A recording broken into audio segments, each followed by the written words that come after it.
The first official assessment filed by the Kelvin Observation Fleet described humanity as a statistically insignificant civilization that displayed unusual social warmth, excessive emotional bonding, and a pronounced aversion to open conflict, and the report circulated through the mid-tiers of the Concorde with little more than amused interest as analysts skimmed the sections describing human entertainment, cooperative disaster response, and the almost embarrassing amount of resources humans devoted to protecting their own wounded and even non-combatants of other species, and the phrase peaceful to a fault appeared more than once in the margins, which was how the narrative settled before the first incident ever reached the public channels. Because of the edge of Concorde space, a human trade convoy altered course to avoid a disputed mineral system already claimed by the Koth Dominion, even though the Concorde Charter would have allowed passage, and when asked later why they yielded so easily, the human captain simply said it wasn't worth anyone getting hurt, a sentence that would later be replayed in tribunal chambers as evidence of either wisdom or catastrophic misunderstanding,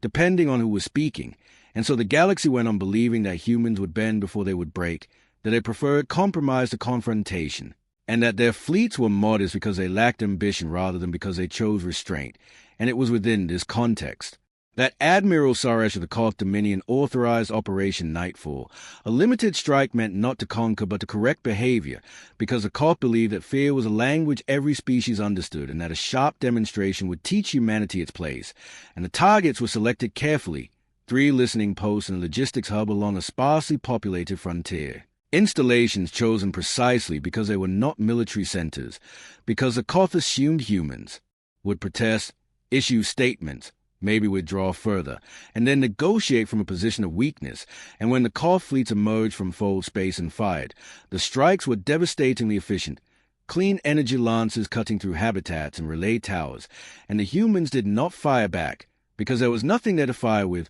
only automated beacons and civilian contractors, and the Koth commanders congratulated themselves on a lesson well taught. But what did not reach their reports was the internal human response, because the humans did not broadcast rage or threats or even accusations. They sent medevac ships. They sent quiet diplomatic notices acknowledging receipt of responsibility claims, and then they went silent in a way that no one in the Concorde had ever seen before. As human embassies closed their public channels, trade routes marked humans shifted to internal only, and the usual flood of human cultural traffic simply stopped, which initially was taken as proof of fear. Because to the Concorde, silence meant submission, and to the Koth it meant success. But inside human space the tone was very different as Emergency Council convened across Earth and its colonies, not shouting but speaking with a kind of calm that only came when every argument had already been had centuries ago.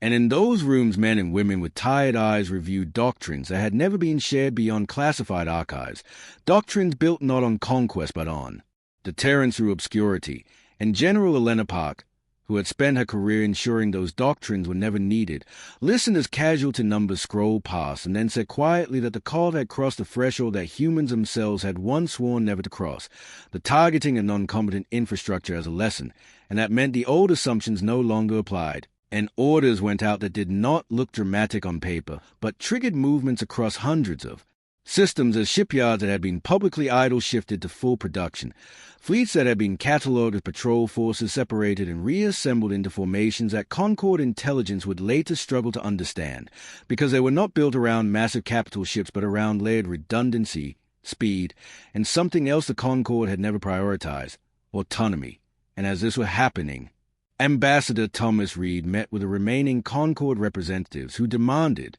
explanation for the sudden human withdrawal, and Reed listened politely, apologized for the inconvenience, and stated that humanity was conducting an internal security review and would re-engage when appropriate, a phrase so bland it lulled several delegates into thinking this was still diplomacy as usual. But one observer, a small avian species named Tressie whose people had once survived an extinction war, noted that Reed's heart rate never rose during the meeting and that he asked no questions at all. And within days, the first Koth patrol vanished near the human frontier, its transponder cutting off mid-transmission without distress signals or debris, and the Koth assumed mechanical failure until a second patrol disappeared, and then a third, and still there were no public statements from humanity, no declarations, no threats, just absence, and this began to unsettle analysts because war was supposed to be noisy, because even aggressive species made themselves known, but Humans were doing nothing that fit the expected pattern, and when the Koth finally dispatched a reconnaissance flotilla deeper into what had once been shared space, they found the listening post rebuilt, stronger, armored, and empty, broadcasting nothing, and it was only when one Koth vessel attempted a close scan that its systems failed in cascading sequence, power draining without heat spike or radiation, leaving the ship adrift and blind. And moments later human ships appeared, not from fold space, but from vectors that suggested they had been there the entire time, and they did not fire. They transmitted a single message identifying the Koth crew as alive and instructing them to remain calm, and then they vanished again, leaving the Koth vessel intact but helpless, which was when fear truly began to spread through the Dominion command, because destruction was understandable, but restraint wielded like a blade was not, and as reports of darkened fleets accumulated, as ships went missing without battle logs, as border systems fell silent not from devastation but from emptiness, the Concord finally realized that the question was not why humans were peaceful, but why they had ever assumed that peace meant weakness. And somewhere far from any council chamber, a human officer reviewed a star map filled with dimming markers and said that this was only the containment phase, because humanity had not gone to war yet. It had simply removed the ability of its adversary to choose when and how that war would happen. And when the Koth Dominion at last issued a formal declaration, demanding terms and threatening escalation, the message bounced across empty relays and returned unanswered, because the fleets were already dark, and humanity was no longer speaking to the galaxy at all. The Concord did not immediately understand the scale of what was happening because information still arrived in fragments, filtered through species that measured threat by wreckage and body counts, and what they saw instead were empty star lanes, missing patrols, and Koth outposts that simply stopped reporting without signs of battle, which led many delegates to argue that the Dominion was exaggerating to justify further aggression. And in another era that argument might have held, but the internal Koth records told a different story as Fleet Marshal Dracow reviewed disappearance charts that showed a pattern so precise it made his mandibles twitch, because the missing fleets were not random. They were logistical chains, sensor nets, and rapid response groups, removed in an order that suggested the humans were not reacting emotionally but executing a plan written long before the first shot was fired. And Dracow remembered the human silence after Operation Nightfall with a new clarity, realizing too late that what he had interpreted as shock was in fact deliberation, and so he ordered a full mobilization, pulling reserve fleets from core worlds and activating ancient war beacons that had not been lit in generations, and the beacons flared to life across Koth space, a show of force meant to reassure their client species and intimidate any would-be challengers. But the humans did not respond, and wise? They did not interfere, allowing the Koth to marshal their strength uninterrupted, which only deepened the unease among the Dominion's more experienced commanders who understood that an enemy who allows you to prepare is either arrogant or certain, and the first direct human communication since the strikes finally came not to the Koth but to the Concord itself, delivered as a private briefing request rather than a public address, and when it was granted, Ambassador Reed appeared calm and composed as ever, thanking the Council for its time and expressing regret that humanity's internal review had caused concern, then stating with measured clarity that humanity would not be pursuing punitive action against the Koth Dominion, a sentence that triggered a wave of relief and smug satisfaction among several delegates, until Reed continued by explaining that humanity did not consider what followed to be punishment but risk mitigation, and when asked to clarify, he said simply that the Koth had demonstrated an unacceptable probability of future civilian targeting, and that humanity's responsibility was to ensure that probability approached zero, and when pressed on methods, Reed declined, citing that the process was already underway and that disclosure would compromise its effectiveness, which led to heated protests about sovereignty and balance of power, and Reed listened patiently before stating that sovereignty was a mutual agreement contingent on behavior, and that balance of power only mattered if one side was willing to respect it. And the meeting ended without resolution, but not without a lingering sense that the humans were not asking for permission. And meanwhile on the frontier, Commander Luis Herrera stood on the bridge of a vessel that officially did not exist, watching as a Koth supply convoy drifted powerless in space, its crews alive but unable to communicate beyond localized channels that humans had deliberately left intact. Because this was not about annihilation, it was about demonstration, and Herrera remembered his training instructors repeating the same line over and over, that war was not about defeating an enemy's forces, but about removing their ability to make choices, and the humans had perfected that idea into doctrine, using distributed fleets that operated independently but shared intent through quantum-linked decision matrices, allowing them to anticipate Koth movements not by prediction but by constraint. And each time a Koth commander chose one option, 3 others quietly disappeared. And this pattern repeated until even aggressive captains began hesitating, unsure whether any decision would be the wrong one. And fear crept in not as panic but as doubt, the most corrosive element in any military structure, and it was during this phase that the Koth finally attempted escalation by targeting a human colony world, reasoning that direct pressure would force negotiation. But when the strike group emerged from fold space, they found the planet shielded by a lattice of energy fields that did not match any known human technology profile. And before they could adjust tactics, their navigation systems rewrote themselves, locking the ships into safe vectors and ejecting them back into deep space with engines disabled, and a message appeared on their internal displays. Not a threat, but an explanation stating that the colony housed civilians and that further attempt would result in permanent loss of fleet assets. And the phrasing was so neutral, so instructional, that several Koth officers later testified it was more terrifying than any roar of defiance, because it implied inevitability. And as weeks passed, the Dominion's economy began to fracture as trade routes collapsed and insurance markets refused coverage for vessels operating near human space, and client species quietly sought alternative protectors, realizing that the Koth could no longer guarantee security. And still the humans did not advance, did not occupy territory, did not declare victory. They simply continued the darkening, one fleet at a time, until the Koth were forced to look inward, and Fleet Marshal Dracow convened his senior staff to ask a question no Koth leader had ever asked before, which was how to end a war without knowing how to fight it. And no one had an answer, because the humans were not fighting as the galaxy understood war. They were enforcing a boundary, and the galaxy was only beginning to understand that peaceful had never meant passive. It had meant controlled. By the time the Concord acknowledged that a state of undeclared war existed, the damage to the Koth Dominion had already reached a point that could not be reversed by victory even if such a thing were possible, because the humans had targeted not symbols of power but the invisible arteries that sustained it, and this distinction baffled species whose wars had always been about spectacle and dominance rather than endurance. And within Koth territory, shipyards stood silent not because they had been destroyed, but because raw materials no longer arrived on schedule, because navigation buoys no longer synchronized, because maintenance crews could not predict which routes would remain functional from one cycle to the next, and this creeping uncertainty eroded confidence far faster than open destruction ever could, and Fleet Marshal Dracow found himself spending more time calming governors and corporate consortia than planning counteroffensives, each meeting ending with the same impossible question of when the humans would strike back in force, and each time Dracow had to admit that he did not know if they ever would, because every attempt to draw them into a conventional engagement failed as human ships disengaged the moment Koth vessels attempted pursuit, not fleeing but stepping aside like water around stone, and intelligence analysts began compiling what they called absence maps, charts of where human assets should have been based on known industrial capacity and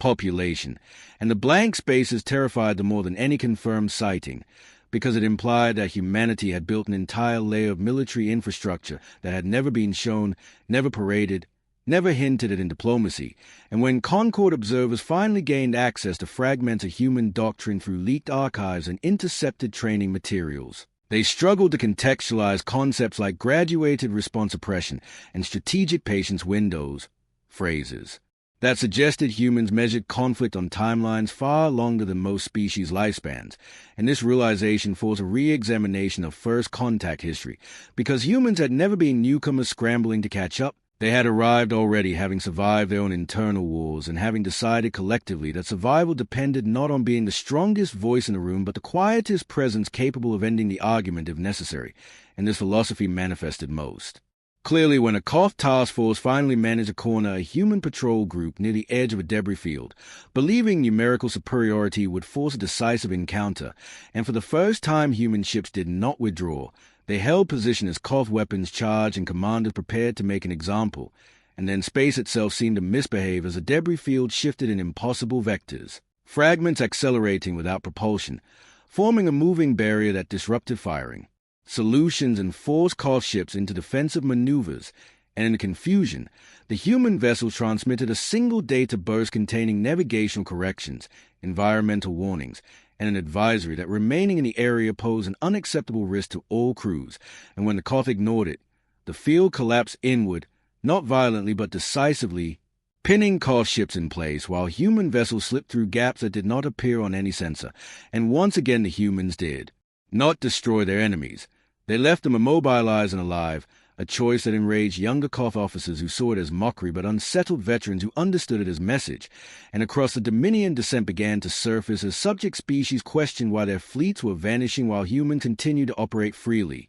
And the narrative of dominance that had sustained Koth authority began to fracture, a story spread of human restraint paired with absolute control. And it was during this internal unraveling that a delegation from the Tressi Compact quietly reached out to human channels that were supposed to be closed, seeking clarification on whether humanity intended to expand its actions beyond the Koth. And the reply they received was brief and precise, stating that humanity's objective was not expansion but insulation, that they sought a galaxy in which civilian infrastructure was not a teaching tool, and that any power demonstrating otherwise would be treated as a systemic risk.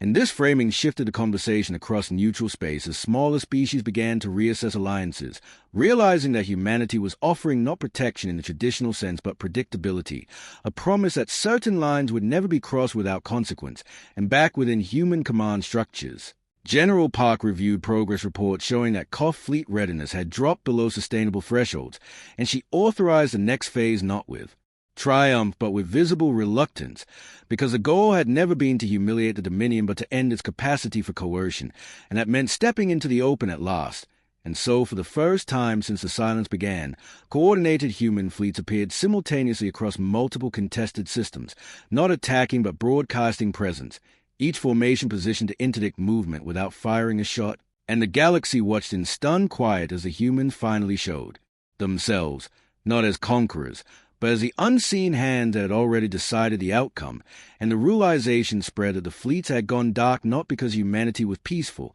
but because peace had been their choice until it no longer could be. The sudden visibility of human fleets changed the psychological landscape of the conflict more than any battle could have, because now there was no mystery left to blame, no phantom enemy to dismiss as exaggeration, only clearly identifiable formations holding critical junctions with a confidence that did not rely on overwhelming numbers or aggressive posture. And Concord observers noted with unease that human ships maintained generous standoff distances and open communication bands, as if daring anyone to misunderstand their intent. And within the Koth Dominion, the appearance triggered a political crisis as governors demanded explanation for why the humans could occupy strategic space without resistance while Koth fleets remained trapped in cycles of partial readiness. And Fleet Marshal Dracow finally addressed the Dominion Assembly with uncharacteristic candor, admitting that the humans had achieved what no enemy ever had, which was control without conquest, and that continued. Defiance would not restore lost capability but accelerate internal collapse, and this admission fractured the assembly along generational lines as older members who remembered pre-Dominion wars recognized the pattern of an adversary enforcing norms rather than seeking tribute, while younger hardliners argued that submission would invite further humiliation. And it was this internal division that humanity had anticipated, not as a tactic of manipulation but as a predictable outcome of sustained uncertainty. Because species built on dominance struggled most when dominance no longer worked, and as debates raged, a human delegation requested a direct meeting with Koth leadership not on a neutral station, but aboard a disabled Koth flagship that had been adrift since the early days of the conflict, and the symbolism was impossible to ignore as Ambassador Reed and General Park arrived together, walking through corridors lit by emergency power and watched by crews who had been spared destruction but forced into reflection. And Reed spoke first, stating that humanity had no interest in rewriting Koth governance or claiming reparations, only in establishing conditions under which civilian targeting would never again be considered acceptable policy, and when a Koth commander demanded guarantees that humans would not exploit the Dominion's weakened state, Park responded by ordering a real-time demonstration as human ships simultaneously restored partial power to 3 immobilized Koth fleets, allowing them to maneuver freely for the first time in cycles, a gesture that stunned the room into silence because it proved that humanity's control had always been reversible, that restraint had been a choice exercised continuously. And Park explained that the system's use of disabled fleet were designed with recovery in mind because permanent destruction closed doors that diplomacy might yet need. And this reframing forced Koth leaders to confront a reality they had avoided, that humanity's anger was not chaotic or vindictive, but bounded by principle, and negotiations began not as surrender talks, but as damage control for the future, with clauses that redefined acceptable military conduct and established automatic consequences enforced not by councils, but by human systems operating independently of political delay. And while some Concord delegate protested the precedent, smaller species quietly celebrated it, seeing in humanity a power willing to bear the burden of enforcement without demanding obedience, and as agreements were finalized, the human fleets did not advance further. They withdrew incrementally, restoring trade lanes and navigation networks as they went, a visible reverse of the darkening that had defined the conflict's early phase, and the galaxy exhaled, believing the crisis to be over. But within human strategic circles there was no celebration, only sober assessment, because the lesson had never been about defeating the Koth. It had been about proving a point to every watching civilization, that peace was not the absence of capability but the presence of discipline, and that humanity's silence should never again be mistaken for hesitation. And long after the fleets returned to obscurity, long after the Concord updated its threat models and rewrote its charters, the phrase fleets went dark became shorthand across the galaxy for the moment everyone realized that humans did not need to shout to be heard. They simply needed to stop talking, and the stars would listen. In the cycles that followed the withdrawal, historians across the Concord struggled to categorize what had happened because it did not fit the established frameworks of war or peace, and this ambiguity unsettled militaries that relied on clear thresholds to justify action, because humanity had demonstrated that consequences could be imposed without declarations and lifted without triumph. And this forced a quiet recalibration as doctrines built around escalation suddenly looked clumsy and dangerous. And within the Koth Dominion, the political aftershocks continued as provincial leaders demanded accountability for the policies that had invited human intervention,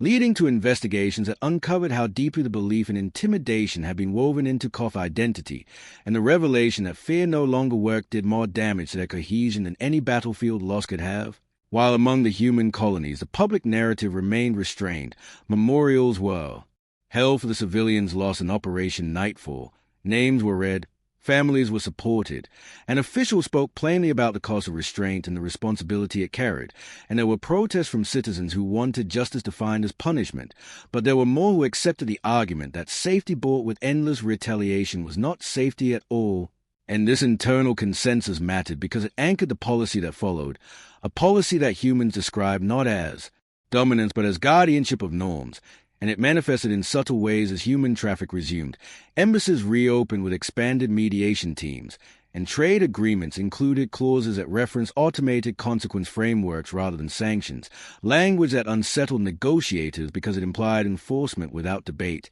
And for smaller species this was a relief, because it meant that protection did not depend on popularity or leverage, only on adherence to rules that were clearly stated. And the Koth learned this lesson publicly when a rogue privateer group attempted to exploit lingering confusion by raiding neutral convoys under a false flag, and within hours their vessels were disabled and returned intact to Koth space with evidence logs attached, prompting the Dominion to prosecute its own actors to avoid renewed isolation. And this pattern repeated across the frontiers would be aggressors discovered that anonymity no longer shielded them, and behind the scenes human engineers refined the systems that had enabled the darkening, not to expand their reach but to tighten their constraints, ensuring that civilian infrastructure across multiple species could be shielded rapidly if conflict erupted nearby, a development that drew skepticism from powers who feared dependency but acceptance from those who had already seen the alternative. And in one closed session of the Concord, an elder delegate asked Ambassador Reed whether humanity worried that such quiet authority would eventually paint a target on its back, and Reed replied that it already had many times, and that the difference now was that humanity had learned to survive attention without craving it, and the elder pressed on whether humans would ever relinquish this role, and Reed said that they would gladly do so the moment the galaxy proved it no longer needed reminders. And the room fell silent because everyone understood that this was both an offer and a challenge, and far from council halls, on the edge of human space where the first listening post had been rebuilt, Commander Herrera stood watch as a Koth merchant convoy passed unimpeded, its transponder flashing compliance codes agreed upon during the negotiations, and there was no salute, no message exchange, just safe passage, which Herrera considered the most meaningful victory of all. And as time stretched on and the phrase fleets went dark faded from headlines into doctrine, it remained etched into the Collective memory as a warning delivered without threats, a reminder that humanity's greatest strength had never been its weapons or numbers, but its willingness to stop, think, and choose restraint until restraint was no longer an option, and then to act with such clarity that the galaxy could not pretend it misunderstood. Years later, the conflict was taught in academies not as a human victory, but as a systemic correction, and that framing mattered because it stripped away the romance that younger officers often craved, replacing it with uncomfortable questions about responsibility and foresight. And across the Concord, simulations were rewritten to include scenarios where an adversary did not respond proportionally or visibly, forcing cadets to grapple with the idea that escalation could be met with silence rather than fire. And this shift saved lives long before anyone acknowledged it publicly, because commanders began hesitating before ordering demonstrations meant to intimidate, remembering how the Koth had mistaken quiet for weakness, and within human space the veterans of the darkening returned to lives that look ordinary from the outside, taking up teaching posts, engineering roles, all quiet command positions where their experience informed policy without spectacle, and General Park herself declined promotion, citing that her role had always been to ensure the doctrine was never normalized as ambition, a statement that circulated widely among human forces and reinforced a cultural boundary between capability and desire. And yet the galaxy did not forget, because memory has a way of resurfacing when least convenient. And that resurfacing came when a peripheral coalition attempted to resurrect an old practice of pressuring minor worlds through blockades framed as customs. Enforcement, believing that staying below the threshold of overt violence would avoid intervention. And for a brief moment it seemed they might succeed, until their fleets began experiencing the same cascading failures the Koth had once reported, systems shutting down in sequences that felt eerily familiar, and panic spread as commanders realized they were not being attacked but evaluated. And the human message that followed was brief and almost apologetic, stating that the blockade posed unacceptable humanitarian risk and that compliance would restore functionality, and when the coalition stood down, power returned exactly as promised, and the incident ended without further comment. But its effect rippled outward as analysts confirmed that the human systems were not reactive but continuously active, monitoring patterns rather than incidents, and this revelation changed how power was understood, because it meant that intent itself could trigger consequence, and this frightened some who argued that such oversight bordered on tyranny, while others countered that tyranny required intent to rule, and humans showed none, because they neither taxed nor commanded nor occupied. They simply enforced boundaries everyone claimed to support but few had been willing to defend, and among the Koth the long recovery continued as cultural reform slowly took root. Younger officers trained under new doctrines that emphasized protection over intimidation, and though resentment lingered, it was tempered by the knowledge that survival had come not through defiance but adaptation. And one aging Koth veteran wrote in his memoirs that the most terrifying moment of the war was not when their fleets vanished, but when they returned, because that was when he understood that the humans could have ended them and chose not to, and that understanding carried a weight no defeat ever could. And as decades passed and new species entered the galactic community, the story was told more quietly, stripped of drama and reduced to a simple cautionary principle shared between mentors and protégés, that some civilizations did not posture, that some did not threaten, and that when such a civilization stopped speaking altogether, it was not because it had nothing to say, but because it was already acting, and the fleets going dark was never the beginning of humanity's power. It was a moment the galaxy finally noticed it had always been there. By the time the Concord formally revised its charters to account for what it termed non-declarative enforcement actors, humanity's role was already fading into the background again, not because its influence had diminished, but because it had returned to its preferred state of quiet presence,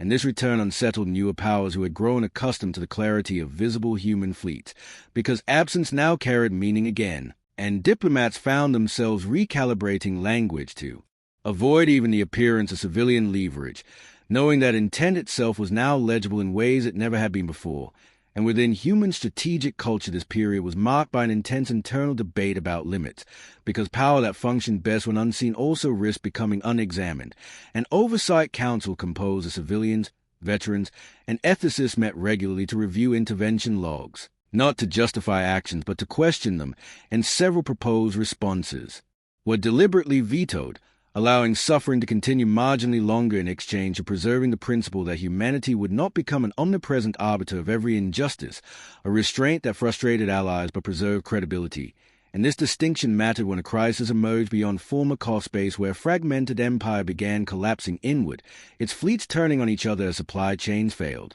and pleas for intervention flooded human channel from worlds that had never sought alliance before, and the decision not to act immediately was agonizing because the human system detected no unified policy of civilian targeting, only chaos, and General Park's successors upheld the doctrine that intent, not instability, was the trigger, and this refusal forced regional actors to negotiate rather than outsource responsibility, and when stability slowly returned, it validated the human position in a way no speech could have, because it demonstrated that restraint was not selective enforcement, but adherence to a rule even when intervention was tempting, and among the Koth this episode was watched closely, because it confirmed that humanity's earlier actions had not been about humiliating a rival but correcting a behavior, and this realization softened attitudes that years of diplomacy could not, leading to joint training exercises focused on evacuation and disaster response rather than combat, a partnership that would have seemed unthinkable before the darkening.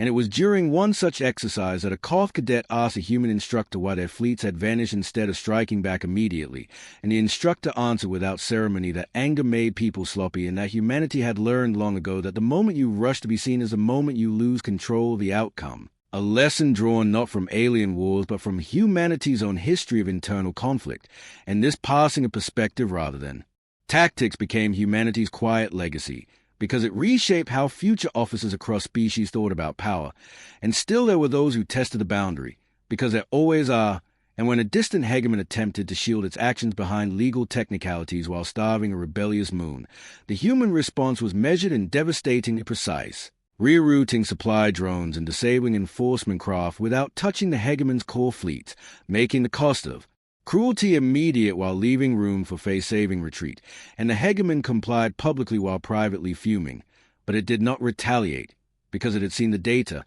and this pattern repeated until a kind of equilibrium settled in. Not peace as an absence of conflict, but stability enforced by shared understanding of consequence. And within human society, the story of the fleets going dark became less about pride and more about burden, taught alongside reminders of the civilians lost, and the line that had been crossed to justify action, ensuring that future generations understood not just what humanity could do, but why it must hesitate before doing it. And as the galaxy slowly adapted to this new normal, the loudest wars became rarer, replaced by tense negotiations conducted with an awareness that silence itself could be a verdict, and in that awareness lay the true end of the conflict, not in treaties signed or fleets restored, but in a collective decision to avoid ever again finding out what happened when humans stopped being peaceful and started being patient. The definitive end did not arrive with ceremony or declaration, but with normalization, which was perhaps the most human conclusion possible, because over time the galaxy adjusted to a reality in which the quiet rules held and violations were rare enough to be notable, and the Concord's annual report stopped referencing the darkening as an active concern and instead cited it as a foundational case study. Something settled and complete, and within Koth space the last emergency powers enacted during the crisis were formally repealed, replaced by statutes that codified civilian protection as doctrine rather than concession, a change that historians later identified as a true turning point of the Dominion's recovery. And on Earth and its colonies, a memorial for Operation Nightfall were expanded to include a simple inscription that did not name enemies or victories, but read only that restraint had failed once and must never fail again, and this framing kept the memory anchored not in triumph but in responsibility. And as generations passed, new species entered the galactic community, having heard the story only as a warning told without drama, often summarized in a single sentence by their mentors, that humans were friendly, patient, and cooperative, until they were not, and that misunderstanding the different could erase fleets without firing a shot. And in one final closed session years later,